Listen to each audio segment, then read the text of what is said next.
I never imagined that a single morning could change everything. The moment I pushed open that door at the precinct, I sensed the weight of fear in Miles's eyes, the unspoken truth that something terrible had happened. My heart raced not just as a mother, but as someone who had spent decades upholding justice. There are days in life when instinct becomes a weapon, when knowledge alone isn't enough, and you have to act. That morning was one of those days. Every step I took down the hall echoed with the countless women I had tried to protect over the years, and now it was my own daughter who needed me. Darius Croft had built a world where fear lived in every shadow, where control was an art form, and where love was twisted into chains. I remembered the folder, the files, the videos, the evidence that had made my stomach turn. I remembered telling Miles, "Don't watch them. Just document. This is going to trial." My mind raced with every detail, every piece of proof that would finally expose him. I felt a mix of dread, purpose, and determination, knowing that the system would finally face the full weight of the crimes, and so would Darius. That morning I wasn't just a former judge. I was a mother on a mission, and nothing could stop me. The office felt unreal, almost sterile, but the air was thick with something darker. Secrets, lies, control.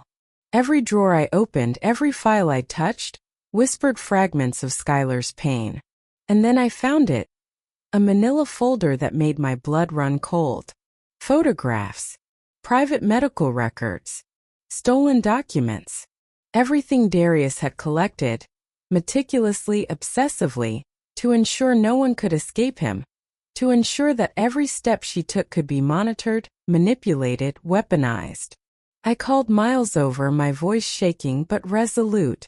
He didn't flinch when I showed him the contents. Instead, he nodded, understanding the enormity of what lay before us. Evidence like this could bring down a man, but only if handled correctly. And I would make sure it was. My fingers trembled slightly as I photographed every page, every image. Every click was a promise. This would not be swept under the rug. Darius had tried to control her life entirely, but he had underestimated one thing: the refusal of a mother to let fear dictate justice. I felt anger, yes, but deeper than anger was clarity. Every calculated move he had made, every threat, every manipulation, every betrayal, was now a weapon in the hands of truth. The cybercrimes unit arrived, and the room became a careful dance of methodical documentation, verification, and preservation. And while they worked, I walked the office imagining Skylar, the little girl she had been, laughing, running free. That image became a shield, a reminder of why I was there. Why I would not let Darius win. As the evidence was cataloged, I felt the weight of every second, every detail. This wasn't just files and photographs. It was a lifetime of terror, meticulously documented by a man who saw women as objects to control. Miles worked quietly beside me, his hands steady, but I could feel his tension. This was beyond the ordinary crime scene. This was systemic abuse, meticulously planned, executed with patience, precision, and cruelty. Every video, every document was a thread in a web Darius had spun to trap Skylar, to ensure she would never escape. And yet now that web was unraveling. I called Cole Estelle to inform him. We had the evidence, and the wheels of justice were turning. Darius would not walk free, not this time. But as I stepped onto the balcony for air, the city spread out beneath me like a living map, and I realized the vastness of suffering hidden behind closed doors. Skylar's story was one of many, and yet it felt singular in its intensity, in its injustice. I took a deep breath, feeling exhaustion pressing against my body, but also determination. The truth had weight, evidence had power, and my daughter's survival demanded it. That day, I promised myself no detail would be overlooked, no shred of proof ignored. Darius had built a fortress of lies, but I was armed with the truth, and truth was relentless. I would protect Skylar not just as a mother, but as a judge, as a human who refused to let cruelty stand unchallenged. Somewhere inside, I knew the hardest moments were yet to come. The courtroom, the testimonies, the confrontation. But for the first time in months, I felt the stirrings of hope. The courthouse felt different that morning, heavy with anticipation and purpose. Each step I took echoed against the marble floors, a reminder of the gravity of what was about to unfold. Darius Croft sat in the defendant's chair, trying futilely to appear composed, but his hands betrayed him, twitching against his cuffs. I recognized the fear hidden beneath his arrogance. He knew the walls of his carefully constructed empire were crumbling, and there was nowhere to hide. The judge entered, and the room fell silent, the weight of expectation settling over everyone present. All rise. Judge Sterling. A familiar face, fair but unyielding, eyes sharp with experience and judgment. I felt a flicker of calm, someone who would see the evidence, not the charm of a manipulative man. The clerk's voice announced the case. The air vibrated with tension. Aisha Reynolds, sharp, determined, and unflinching, presented the charges with a precision that made my heart swell with pride. Aggravated assault, felony battery, threats, continuous abuse, extortion, cyberstalking, non-consensual pornography. Each word landed like a hammer, breaking down the facade Darius had maintained for years. Randall Quinn, his attorney, rose with practiced confidence, but I could see the cracks. His arguments about reputation and character felt hollow against the mountain of evidence laid before the court. Judge Sterling flipped through the folders, absorbing every recording, every photo, every document. The silence was deafening, broken only by the occasional shuffle of papers. When he looked up at Darius, the air seemed to crack. Mr. Croft, bail is denied. You will remain detained until trial. And the restraining order permanent. The power shift was complete. For the first time, Darius was not in control. The gavel fell, echoing finality. Relief mingled with a bitter satisfaction as we watched him led away. Justice had begun its course, but the trial loomed. We had taken the first step, but the path ahead demanded courage, not just from me, but from every victim who would come forward. The days that followed were a whirlwind of preparation, a blur of documents, recordings, and witness statements. Skylar was fragile yet resolute, leaning on Jordan and me for strength. Each time she spoke of her experiences, I could see the weight of fear lifting, replaced by a quiet, determined power. Then came the calls from other women. Chloe Wilson, Danielle Brooks, and two more voices trembling, stories eerily similar. Darius was not a single predator but a serial one. The realization hit hard.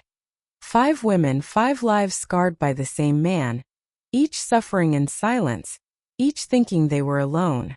I felt an urgent responsibility.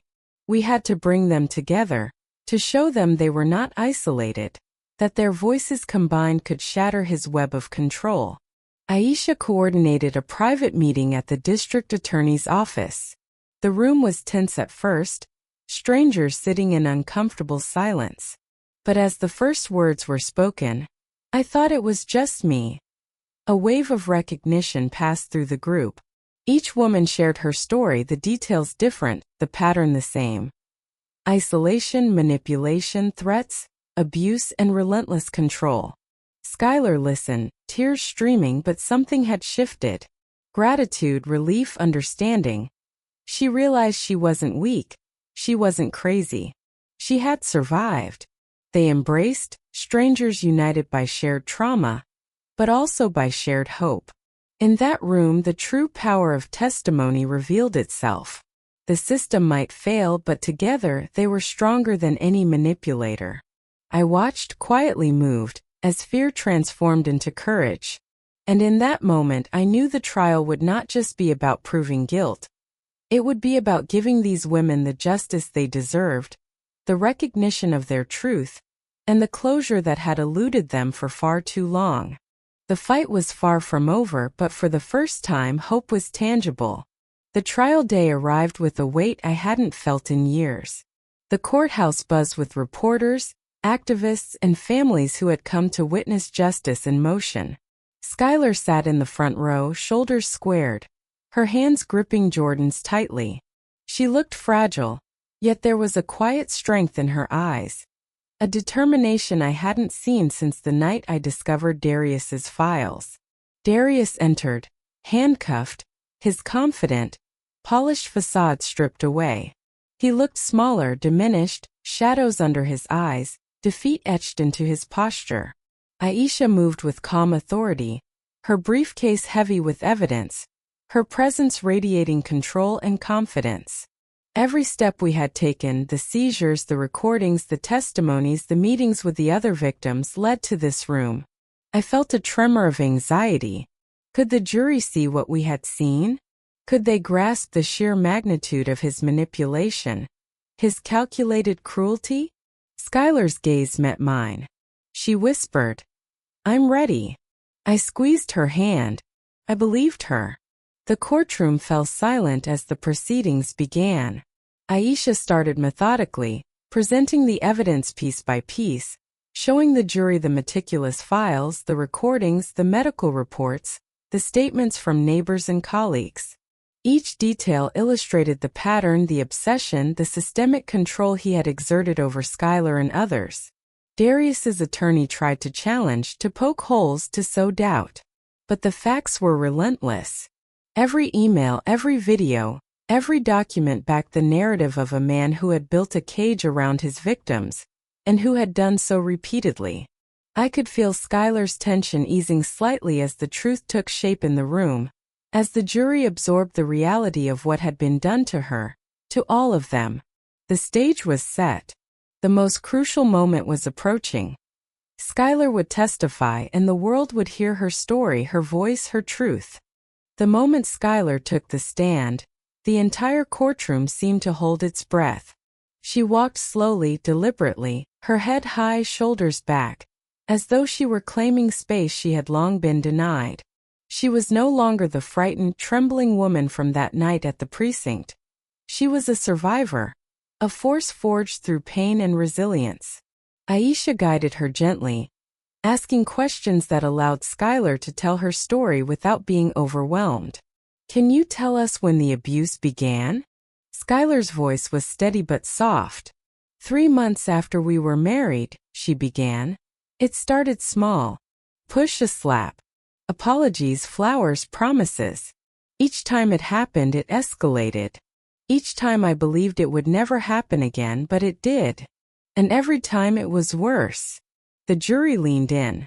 "Why didn't you leave sooner?"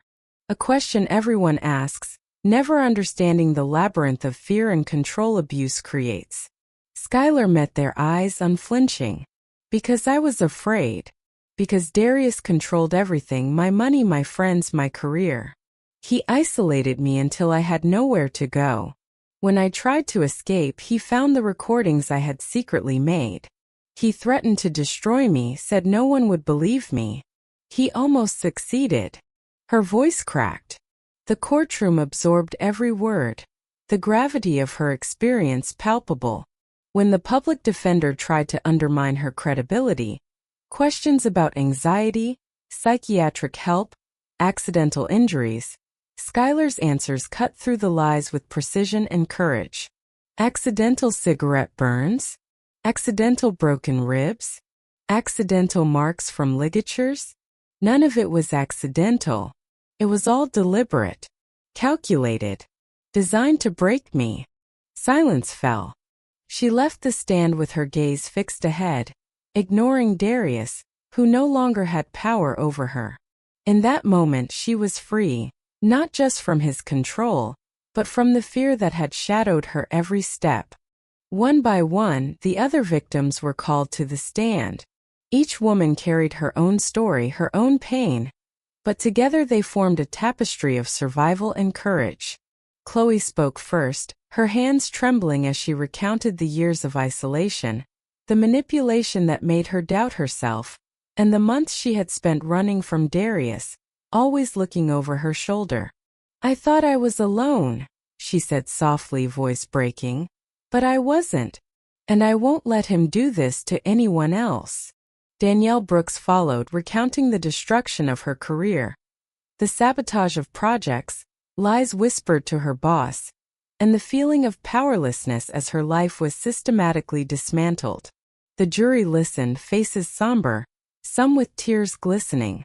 Each story mirrored the other in terrifying precision. Seduction, control, manipulation, threats, violence. Every tactic Darius had employed, repeated across lives, revealed a pattern impossible to ignore. The room felt heavy with grief and validation, the collective weight of pain and courage intertwining. And yet amidst the sorrow there was hope.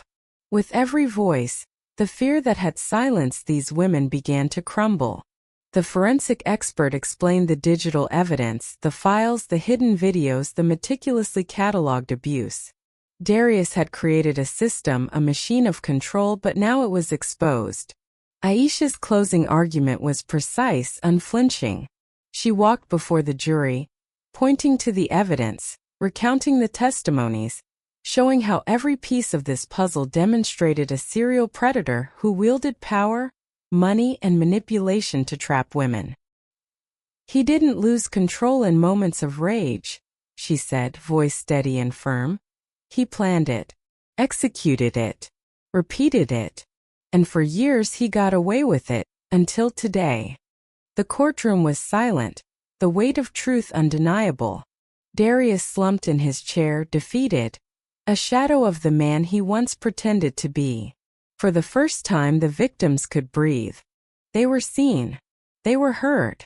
And the truth had a voice. The jury retired to deliberate. Each minute that ticked by stretched into an eternity.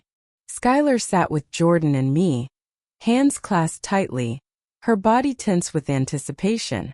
What if they find him not guilty? She whispered, eyes wide with fear. I held her hand firmly, trying to pass on strength I barely felt myself. They won't, I assured her, though a knot of worry twisted in my stomach. I had seen cases collapse despite evidence, had watched the guilty walk free. But this was different. The evidence was undeniable, the pattern irrefutable, the courage of the women overwhelming. 3 hours passed, then 4-5. Skylar's breathing slowed, her eyes scanning the courtroom, taking in the faces of other survivors, friends, strangers, reporters, witnesses to truth. Finally, the jury returned. We all rose as the foreman held the verdict in his hands, his expression grave. Judge Sterling asked the question that seemed to make time pause. Has the jury reached a verdict? Yes, Your Honor, he replied, voice steady. Darius looked around, panic flickering in his eyes, realizing the moment of reckoning had arrived. The foreman read each charge aloud. Aggravated assault, felony battery, continuous domestic abuse, extortion, cyberstalking, non-consensual pornography, and with each word the verdict rang clear: guilty. Guilty. Guilty. The courtroom seemed to hold its breath as the weight of justice settled over us. Darius slumped in his chair, his face pale, his body defeated. His lawyer muttered words of comfort, but they fell flat, powerless against the storm of evidence and truth. Skylar's tears flowed freely, but they were tears of relief, of validation, of hope reclaimed. The other victims wept too, their bodies shaking, their pain acknowledged, their stories heard. Justice had finally arrived, and it carried a weight far greater than any sentence: recognition, vindication, and the promise that the cycle of abuse could be broken. 2 weeks later, the day of sentencing arrived. The courtroom was full again, buzzing with anticipation, reporters and survivors waiting for closure. Darius was brought in, handcuffed, his face hollowed, his posture slumped under the weight of his crimes. Judge Sterling reviewed the pre-sentence reports, each page a stark reminder of the years of calculated harm. Mr. Croft, he began, voice steady, you have been found guilty of multiple serious charges. I have considered the systematic nature of your crimes, The coldness with which you victimized multiple women over the years. You used your resources, your position, and your influence to destroy lives. The air was thick with silence. Every eye in the courtroom was on Darius, watching as the reality of his actions crushed him. Therefore, the judge continued, I sentence you to 25 years in state prison, without the possibility of parole for the first 15 years. You must register as a violent offender for life. The gavel fell. 25 years. Darius, 42, would be an old man if he survived to see release. The enormity of the sentence settled over the room like a wave, and in that moment Skylar closed her eyes, tears streaming down her face, but this time they were tears of triumph. She had survived. She had been believed. Justice had been delivered, not just for her, but for the other victims whose voices had joined hers. Jordan and I embraced her, holding her steady as relief washed through her. For the first time in years, the fear that had been a shadow over her life began to lift. She could breathe. She could smile. She could live. The weight of Darius's control, manipulation, and terror had been lifted. And though the scars remained, they were no longer chains. They were reminders of resilience, strength, and the unbreakable spirit of a woman who had fought for her life and won. The weeks after the sentencing were quiet, but heavy with change. Skylar moved permanently into her new apartment, a bright space on the third floor with large windows that let in sunlight without shadows. No corners where fear could hide, no closets where secrets waited. Each morning she woke with a sense of possibility she hadn't known in years.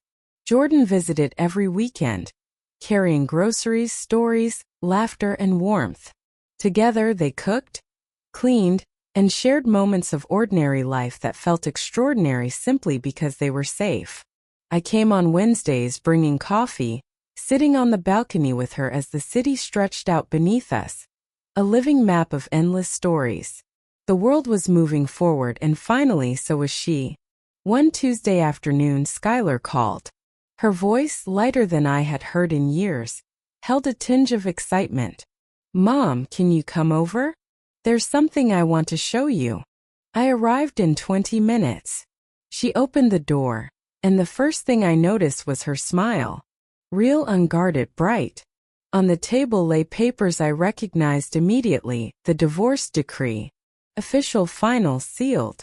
Look, she said softly, I'm free. Legally and officially free. She held the papers in hands that no longer trembled.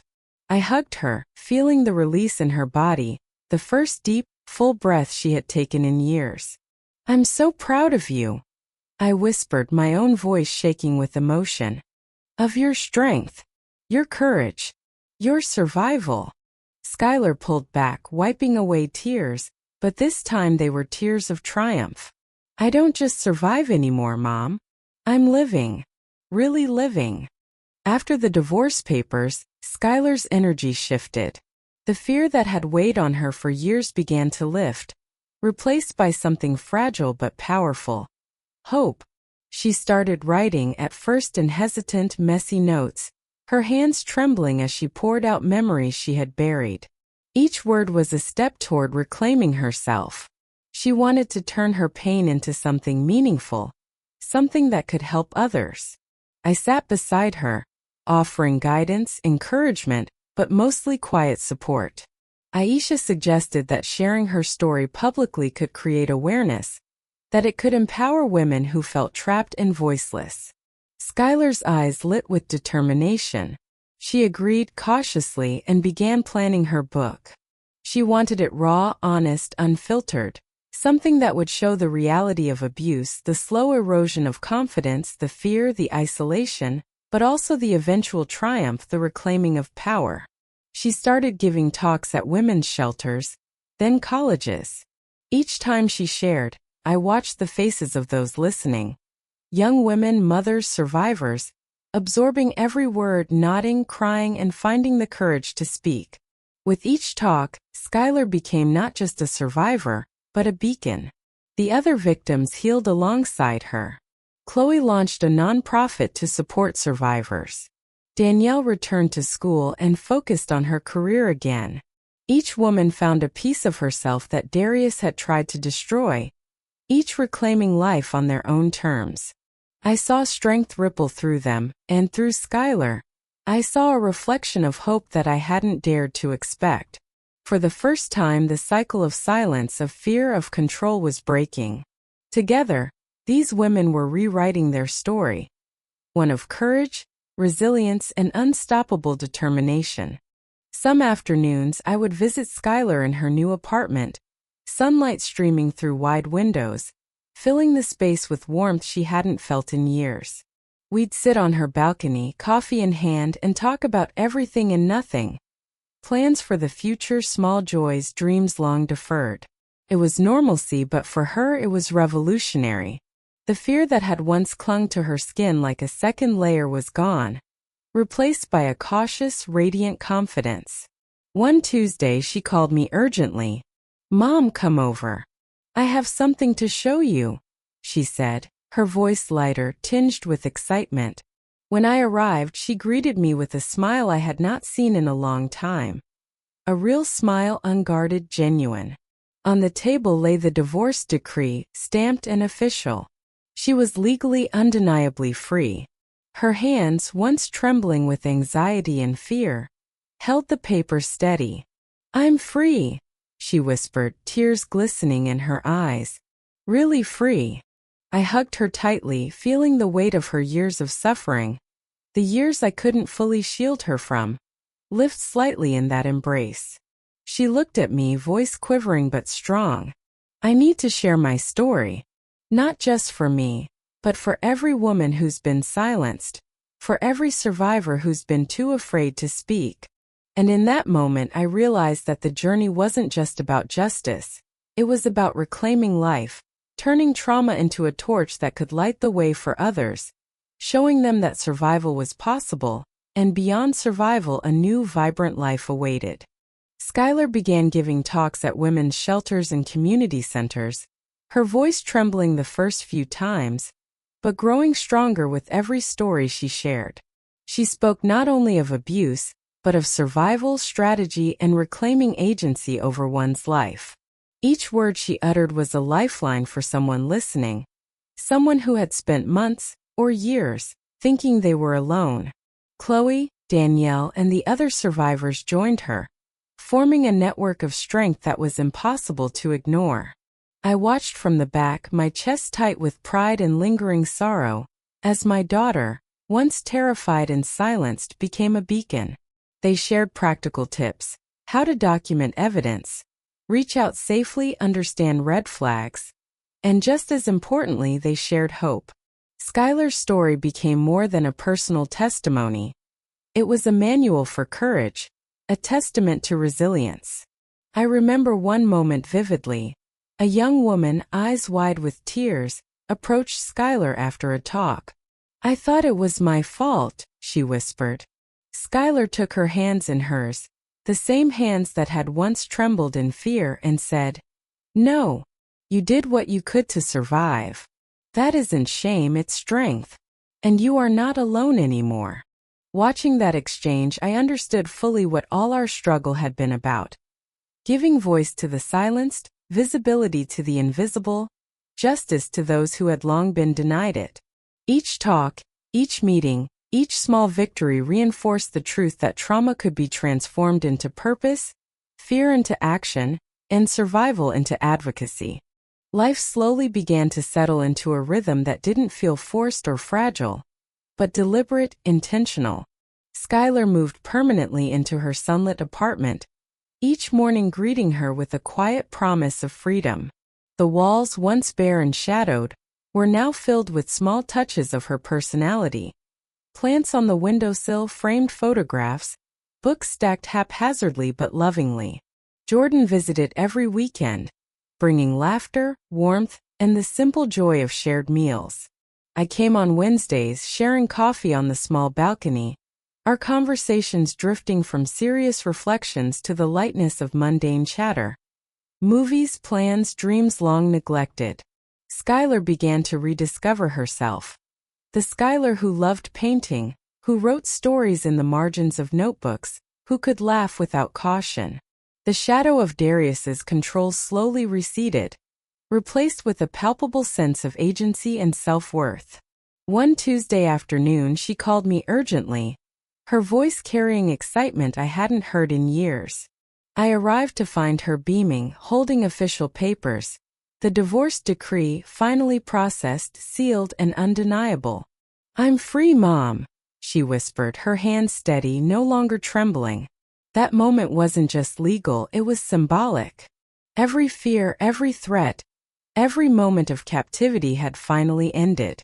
We embraced, feeling the relief of closure, the power of having endured and emerged. Skylar's eyes glistened with tears of joy, the kind that don't carry fear or shame but liberation. I realized then that the journey hadn't just been hers, it had been ours, a shared battle that demanded vigilance, courage, and relentless love. In the weeks that followed, Skylar began transforming her pain into purpose. She wasn't content with just surviving. She wanted to ensure no other woman felt the helplessness she once had. She started writing her story, carefully choosing words that captured both the darkness she endured and the strength she discovered. Her voice, once fragile and cautious, grew firm and unwavering, echoing resilience in every line she wrote. I watched her, proud but humbled, realizing that survival alone wasn't enough. Reclaiming her narrative, telling the truth, was the real victory. Meanwhile, Aisha's team worked tirelessly to connect with other victims. Chloe had launched her nonprofit, offering support and shelter to those trapped in cycles of abuse. Danielle went back to school, reclaiming ambitions that Darius had tried to suffocate. The women, once strangers bound only by trauma, became a network of unwavering support, sharing resources, advice, and courage. Every call, every meeting, every testimonial became a piece of a larger mosaic, a movement toward justice, awareness, and healing. Skylar's apartment became a haven of hope. Walls that once symbolized confinement now reflected recovery. Paintings, photos, and journals chronicling victories both small and profound. Jordan's laughter filled the rooms, a reminder that life could be joyous again, that intimacy and love could exist free from fear. And still, there were moments of reflection, quiet evenings when we looked out at the city skyline, considering the countless unseen victims, the stories that had yet to be told. Skylar's voice broke the silence. "Mom, it's not just about me anymore. I want them to know they are not alone." Her words carried weight, promise, and a mission that transcended personal survival. The first time Skylar spoke publicly, I sat in the front row, feeling a mixture of pride and nerves. She stood before a room of survivors, advocates, and curious listeners, her hands gripping the podium with a quiet strength. The spotlight didn't intimidate her. It illuminated her courage. "For years," she began, her voice steady, "I lived in silence. I hid, I feared, I doubted myself. But I learned something crucial. Silence protects no one." Her words struck everyone in the room. Eyes widened, some filled with tears, others with recognition of their own hidden pain. She shared details, not the graphic horrors but the insidious control, the isolation, the slow erosion of self. She told them about Darius Croft, his manipulations, his threats, and the system that almost failed her. Yet the focus was not revenge. It was survival, empowerment, and truth. Each sentence she spoke built bridges between her experience and the audience's own struggles. Chloe, Danielle, and the other women were there too, quietly nodding, their presence a silent testament to collective resilience. Questions came afterward, hesitant at first, then braver. Women shared their stories, some for the first time. They spoke of fear, of doubt, of moments when the world seemed determined to crush them. But hearing Skylar, seeing her unbroken, gave them a lifeline. I watched her, her face glowing with determination, and I realized that healing wasn't just about escaping the past. It was about giving light to others trapped in shadows. This was the new beginning. Not just for her, but for every woman she would inspire to speak, to fight, to survive. After that day, Skylar's life slowly began to reclaim its rhythm. Each morning she woke without fear creeping into her chest, without glancing over her shoulder to see if danger was following. The apartment she moved into was modest, but every corner reflected freedom. Sunlight spilling across the floors, windows wide open, space to breathe. Jordan visited every weekend, laughter returning to their home like it had been missing for years. We spent hours unpacking boxes, rearranging furniture, filling the space with warmth and life. It was in these quiet domestic moments that I realized the depth of her recovery. Freedom wasn't just leaving Darius behind. It was creating a life that belonged to her alone. And yet, the weight of what had happened remained. Some nights she would wake, tense, memories of the abuse creeping in uninvited. I would sit with her, sometimes holding her hand, sometimes just sitting in silence, letting her know she wasn't alone. Slowly, she started to give voice to her pain in constructive ways. Writing notes, journaling, slowly piecing together a narrative of resilience. The more she spoke, the more she healed. And in her healing she found purpose. She realized that her experience, though harrowing, could serve others. That her story, our story, could empower women trapped in their own private hells. Chloe's nonprofit was thriving. Danielle returned to college, each woman weaving their trauma into tools for advocacy. Skylar began volunteering, attending meetings, speaking softly but powerfully, using her voice where once she had been silenced. I watched her transformation with awe. This young woman, who had once been caged by fear, now helping others break free. It wasn't an overnight miracle. It was painstaking, quiet work, rebuilding self-esteem, rebuilding trust, rebuilding life.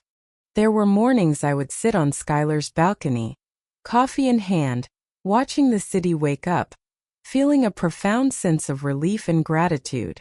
The skyline glimmered with possibility, each window a silent reminder that life went on. Ordinary lives, extraordinary resilience hidden behind ordinary routines.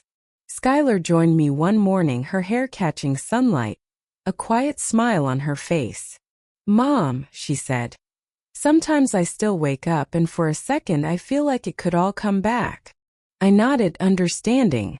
Trauma leaves echoes, shadows that linger longer than we expect. But the difference now was she could face them.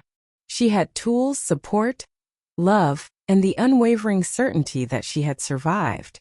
Jordan joined us later, carrying breakfast, joking about small things, laughter spilling into the cool morning air. It was the first time in years that normalcy felt achievable. And yet, we both knew justice wasn't finished. Darius's accomplices were being investigated. The system was finally holding them accountable. Randall Quinn had permanently lost his license. An unexpected, bittersweet triumph. Captain Cole's suspension signaled that the failures of the past would no longer go unchecked. Each victory, though delayed, felt like a mosaic of justice slowly coming together. Skylar's voice, once trembling, now rang with quiet authority whenever she recounted her story. Her resilience became a beacon for others, proof that even in the face of calculated cruelty, one could survive and thrive. I realized as I watched her that the fight we had waged wasn't just about one predator. It was about every silenced woman, every hidden victim, every story that had gone unheard. The courtroom had delivered verdicts, but life outside required ongoing courage, ongoing vigilance. And Skylar, now fully awake to her own strength, was ready. The day Skylar first spoke at a support group was one I'll never forget. She stood in front of a room of women, each carrying invisible scars, and shared her story with a voice that trembled but did not break. Every word, every pause resonated. I watched from the back, feeling my chest tighten with pride and pain intertwined. These weren't just stories, They were lifelines, connections between survivors who had been isolated by fear, shame, and control. Chloe had organized the meeting, Danielle offered quiet encouragement, and slowly, the energy in the room shifted. It was no longer fear. It was recognition, solidarity, empowerment. Skylar's words echoed. I survived, and so can you. There is a way out. You are not alone. Some women wept, others nodded silently, relief shining in their eyes. That afternoon, as I walked her home, Skylar grabbed my hand. Mom, she said softly. I never imagined telling my story would feel like this, like freedom. I hugged her tightly. Freedom wasn't just about Darius being behind bars. It was about reclaiming her life, her identity, her voice. Every small choice she made now, the way she laughed, how she walked, how she planned her days, was a quiet act of victory. And yet, we both knew the shadows of the past could linger. But what mattered most was that she could face them, not hide from them. Each step forward was a testament to courage born of survival. Watching her grow stronger, more confident, more radiant, I realized that justice was only one part of healing. Love, support, and the chance to reclaim your life were the true rewards. And Skylar was finally living them. The mornings became our quiet ritual. Skylar would sit by her balcony, sipping coffee, sunlight spilling across her face, a small genuine smile playing on her lips. Jordan often joined her, laughter and conversation slowly replacing the tension that had haunted her for years. I visited on Wednesdays, and together we would talk about everything and nothing. Books, movies, plans for the future, dreams that had been shelved while fear ruled her life. Each conversation was a thread, weaving her back into a sense of normalcy, connection, and trust. But healing wasn't linear. Some days memories would surge uninvited, shadows of Darius's manipulation and control gnawing at her confidence. She would pause mid-sentence, stare out the window, and breathe deeply, grounding herself. And I would remind her softly, you survived him. You are stronger than the fear. You own your life now. Slowly, the apartment transformed too, mirroring the rebirth within her. Walls once blank now held art and photographs, little reminders that beauty could coexist with pain. Each object, each decision was a reclaiming of space and self. Skylar began to write, jotting her experiences down, capturing moments of terror and triumph. I watched her, amazed at the depth of her resilience. What struck me most was that she wasn't just healing for herself. She was healing for every woman who had been silenced, for every story left untold. Her voice, once shackled by fear, now carried weight, power, and hope. And as she leaned back in her chair, pen in hand, I realized that survival had transformed into purpose, a purpose that extended far beyond her own life. Skylar's courage began to ripple outward. The first talk at a women's shelter was nerve-wracking. Her hands shook as she set up her notes, her voice quivering as she introduced herself. But the moment she started sharing her story, the room fell silent. Every word was raw, authentic, unflinching.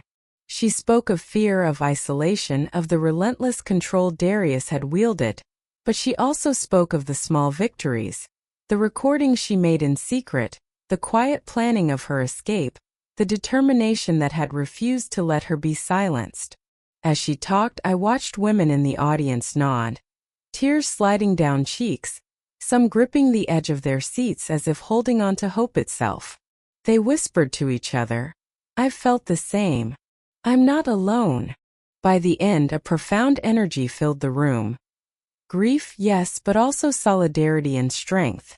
Skylar stepped off the stage, exhausted, trembling, but radiant. She had turned her pain into purpose, her fear into action. Word spread quickly. Colleges, advocacy groups, survivor networks reached out. She began speaking regularly, mentoring women, guiding them through legal processes, helping them reclaim autonomy over their lives. Chloe and Danielle joined her in some sessions, sharing their stories side by side. weaving together a tapestry of survival that no predator could ever tear apart. I observed silently, marveling at how trauma had been transformed into empowerment. Skylar's voice, once muffled by fear and manipulation, now carried the weight of justice and resilience. And in those moments I understood something profoundly. Survival wasn't just about escaping harm. It was about using the experience to light the path for others. The days blurred as the trial loomed closer. Skylar and the other survivors met regularly in a small, quiet room at the DA's office. At first there was tension, uncertainty. They didn't know each other. And yet, there was an unspoken bond. Each story, each scar, each trembling admission of fear wove them together. Chloe's voice broke the ice, recounting the months Darius had monitored her every move. And Danielle shared the slow destruction of her career. Skylar listened, absorbing each account, her own trauma mirrored in theirs. I watched her, proud and heartbroken, knowing she had carried this burden alone for far too long. But here they were united, fortified by truth and shared purpose. Aisha meticulously reviewed each testimony, aligning timelines, cross-referencing evidence, and coordinating strategy. "We will make sure this pattern is undeniable," she said firmly. And it was. Darius's web of manipulation, control, and abuse had been carefully documented by the victims themselves. Every video, every photograph, every email became a building block in the case that could no longer be denied. For the first time, they felt the weight of justice not just as a concept, but as a tangible force closing in. Skylar spoke in one meeting, her voice steady. "I don't want anyone else to feel this helpless. We can make him accountable together." And in that moment, fear began to melt, replaced with resolve. They were no longer isolated victims. They were witnesses, protectors of each other, warriors of their own stories. The anticipation was heavy, but so was the power they now held. And I knew, deep in my heart, that the day the jury would hear these voices, Darius would finally be confronted with the consequences he had long evaded. The morning of the trial arrived like a storm, charged with tension. Skylar clutched my hand as we walked into the courthouse, her steps steady despite the weight of what awaited her. Reporters crowded the halls, cameras clicking, pens scratching notes, but all of that faded into the background. This was about truth, about finally giving voice to years of silenced fear. Darius sat at the defense table, the mask of arrogance stripped away by weeks of confinement, replaced by a hollow, nervous energy. He looked at Skylar, searching for fear, but she didn't flinch. She had prepared for this moment. Every testimony, every detail rehearsed in her mind, every hurt transformed into words that would not be twisted. Aisha guided her to the witness stand, and silence descended like a blanket over the packed courtroom. "Can you tell the court when the abuse began?" Aisha asked gently. Skylar drew a deep breath. 3 months after our marriage, it started small. A push, a slap, apologies that felt like lifelines. Then it escalated until every day was terror. Her eyes met the jury, unwavering. I couldn't leave sooner because he controlled everything. My finances, my friendships, my career. He isolated me until I felt trapped. The courtroom seemed to hold its breath. Every word was raw, precise, slicing through the illusion Darius had built. The public defender tried to poke holes, asking about anxiety, therapy, accidental injuries. Skylar's voice rose, trembling yet unbroken. Accidental cigarette burns? Accidental broken ribs? Accidental bruises? None of it was accidental.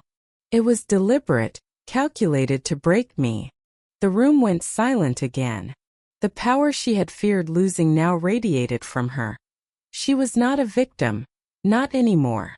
She was the embodiment of survival, and the truth had never felt stronger. After Skylar stepped down, a heavy, almost tangible tension filled the courtroom. The other victims were called forward one by one. Each woman walked in with quiet resolve, carrying years of fear and trauma in their posture, in the trembling of their hands. Chloe Wilson was first. Her voice was soft at first, cracking under the weight of memory. "I thought I was alone," she whispered. "I thought there was something wrong with me, that I somehow provoked him." The jury leaned in, every ear strained to catch her words. Then Danielle Brooks spoke, recounting how Darius had systematically ruined her career. False rumors, sabotage, even threats to get her fired. Each story echoed the same pattern: seduction, isolation, control, abuse, threats. 5 women, 5 lives devastated by the same man, each testimony reinforcing the other, a chain of evidence far stronger than any single statement. Their voices, fragile yet defiant, filled the room with the weight of truth. Aisha stepped forward, presenting the digital evidence next. Screens lit up. Forensic experts explained Darius's meticulously documented files. Videos, messages, emails, plans designed to trap in silence. Technology had become a weapon in his hands, a tool of coercion, yet now it became proof of his crimes. The jury listened in stunned silence, absorbing the magnitude of what had been done. Every detail, every calculated action, painted a portrait of a predator who thrived on fear and control. And now, for the first time, that control was slipping away. Each piece of evidence, each testimony wove together into a narrative undeniable in its clarity. Darius's face hardened, pale with rage and fear, as the walls he had built around himself crumbled, piece by piece, under the weight of truth. The courtroom felt heavier than ever as the jurors returned, their faces solemn. Skylar gripped my hand, her knuckles white, but her eyes held determination. I whispered to her, "No matter what, you've already won by surviving." The foreman cleared his throat, and the words hung in the air like a storm ready to break. "Guilty." One word repeated over and over as each charge was read aloud. "Guilty. Guilty. Guilty." I watched Darius slump in his chair, his mask of arrogance shattered, replaced with disbelief and terror. He had believed he could manipulate, intimidate, escape the consequences of his actions, but the truth had trapped him. I felt a tremor of something I hadn't allowed myself to feel for years: relief. Not just for Skylar, but for every woman who had suffered in silence, for every life that Darius had tried to control and destroy. When Skylar stood, tears streaked down her cheeks, but she was smiling through them, the weight of fear lifting from her shoulders. Jordan held her, steadying her as if she might float away. Around us, the other victims cried, not from sorrow but from a profound sense of validation. They had been heard. Their stories mattered. I realized then that the power of truth, of courage, of collective voices, was more potent than fear, more enduring than threats. In that moment, I understood that justice wasn't only about verdicts. It was about restoring dignity, about proving that even the darkest chapters could end with light. Outside, reporters swarmed, eager to capture the moment, but my focus was elsewhere.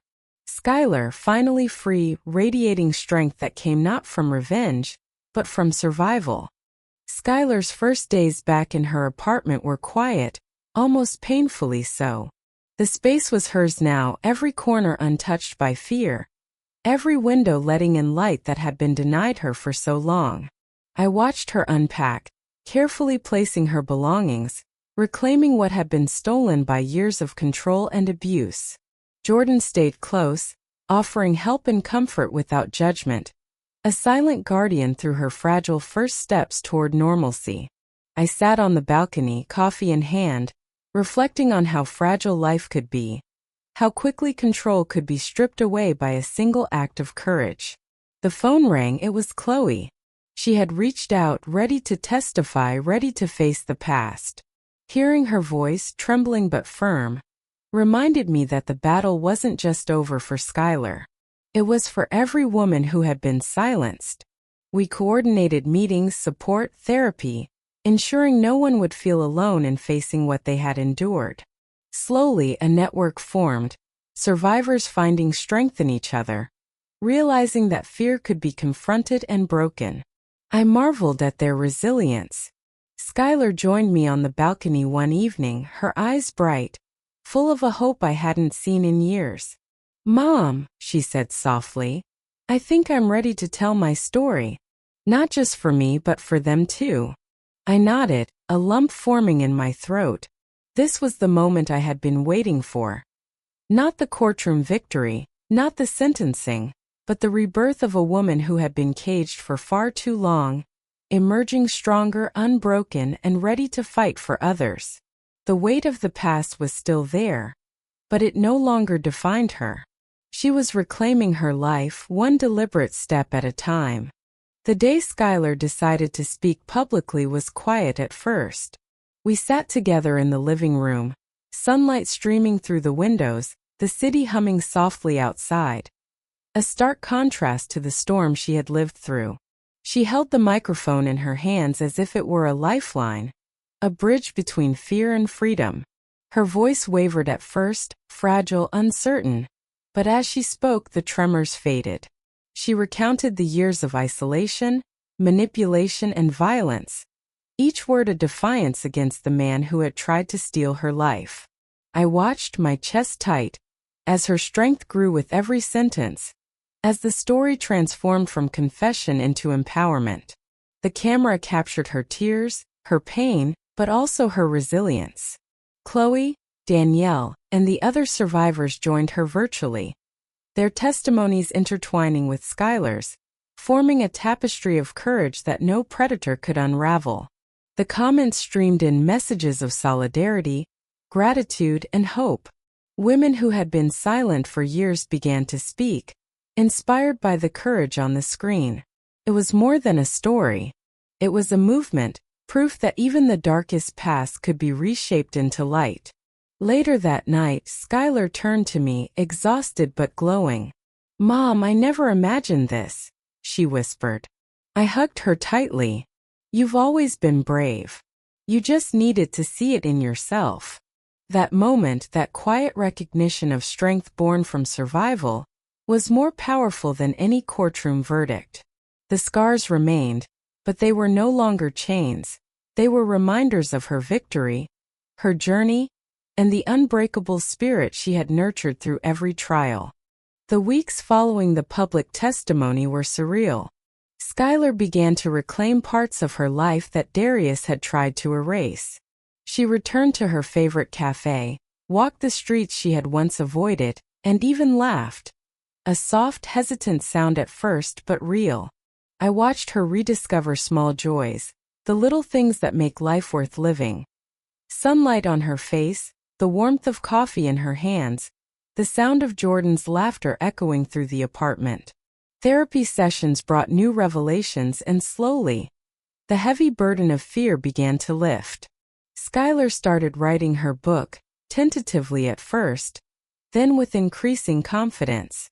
Each chapter was a release, a way to untangle the web Darius had spun, each word a declaration. I survived. I am free. Her stories of strength became her shield, not only for herself but for other women who had felt silenced, trapped, unseen. Together we began organizing support meetings, connecting survivors, sharing resources, offering hope where once there had been only despair. The city, once a backdrop to her suffering, became a stage for healing. And in these moments I understood something profound. Justice wasn't just delivered in courtrooms. Justice lived in the reclamation of one's own life, in the courage to tell the truth, to rebuild, and to embrace the light again after darkness has reigned for so long. Skylar's mornings became my favorite part of the day. The light spilling through her large windows painted her apartment in warm golden hues, a stark contrast to the shadows that had once filled her life. She made coffee with careful movements, almost ritualistic, a quiet celebration of control over her own space. Jordan would arrive on weekends, bringing laughter, warmth, and stories from her college life. We shared meals, watched movies, and for the first time in years, Skylar slept without flinching at sudden noises, without the weight of anxiety pressing her chest. The pain from the past lingered like faint scars beneath the surface, but each day it became less sharp, less defining. Slowly, she began to trust herself again, to trust others, to believe that her intuition, her courage, and her resilience were enough. I watched her smile freely, and with each smile I felt a quiet victory, a validation that love, truth, and relentless determination had overcome years of fear and manipulation. This was more than survival. This was a resurrection, a reclaiming of life that Darius had tried to steal, now returned stronger, brighter, and unshakable. One Tuesday afternoon, Skylar called me with a tone I hadn't heard in years, light, excited, almost mischievous. "Mom, come over. I have something to show you," she said. I felt my chest tighten, not with worry but anticipation. When I arrived, she opened the door with a real unforced smile. Her apartment felt alive, filled with sunlight, a home reclaimed from darkness. She led me to the living room, where papers were spread across the table. I recognized them immediately, the divorce decree finally signed, officially sealed. I looked at her, and she met my gaze with tears glistening, yet a calm confidence radiating from her. "I'm free, Mom. Legally and officially free." My heart swelled. I pulled her into a hug, feeling the tension in her body release, like years of fear dissolving in a single breath. "I am so proud of you," I whispered, words heavy with emotion and relief. She held the papers close, almost as if protecting the freedom they symbolized. "I didn't just survive," she said softly. "I'm living. Really living." And in that moment, I realized the full depth of her journey. Survival had transformed into life, courage had replaced fear, and the long shadow Darius cast over her existence had finally lifted. As I watched Skylar hold that divorce decree, sunlight streaming through her apartment windows, I understood something profound. Freedom isn't given, it's claimed. Courage isn't loud. Sometimes it's quiet, steadfast, and persistent. It's the whisper in your heart that tells you to stand, even when fear tries to paralyze you. It's the decision to speak up when silence would be easier. It's the act of reclaiming your life, piece by piece, day by day, moment by moment. For Skylar, for Chloe, for Danielle, and all the women whose voices were silenced by fear, justice wasn't immediate, but it came. And it came because someone believed them, because someone refused to let the system fail again. But this story isn't just theirs. It's a reminder to every person listening that your voice has power. Your courage has meaning. Even in your darkest moments, even when it feels impossible, you are not alone. There is a way forward. There is a way to survive, to heal, and ultimately to thrive. So today I want to leave you with this. If you are trapped, if you are scared, if you feel voiceless, know this: silence protects no one. Speak up. Reach out. Find your allies. Find your strength. The world may be imperfect, but your life is worth fighting for. Take the first step, no matter how small. Your truth matters. Your story matters. And sometimes that first step is the spark that lights the path to freedom. If this story has touched you, if it has reminded you that hope exists even in the darkest of times, then share it. Talk about it. Help someone find the courage they need to break free. Because survival is not just about enduring. It's about reclaiming your life, about proving that no one, no matter how powerful, can take away your strength, your dignity, or your right to live without fear. Remember, it's not about revenge. It's about protection. It's about giving yourself the chance to breathe again, to sleep peacefully, to wake up knowing that fear no longer controls your life. And when you find that peace, share it. Be the voice that tells someone, you are not alone and there is hope. Because in the end, courage multiplies. Strength spreads. Love endures. And even when the system falters, the human heart, resilient, unbroken, unwavering, prevails. Your story, your survival, your courage, it can inspire change. It can save a life. It can heal a soul. Take that step. Speak your truth. And never forget, even in the darkest nights, the dawn is coming.